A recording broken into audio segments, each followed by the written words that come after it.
Hi everyone, good morning.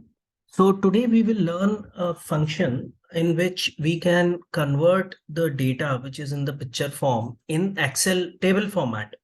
We have done this in Word by converting a PDF file or a picture into a editable text.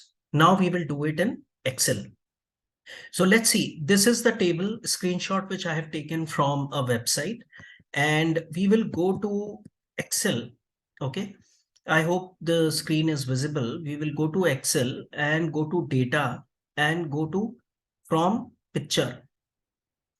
And you will select the screenshot which is there and you say insert. On the right hand side, you will find that it is processing. And once it is processed, you can click and say insert data, right?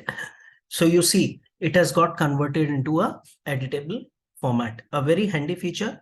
Thanks a lot.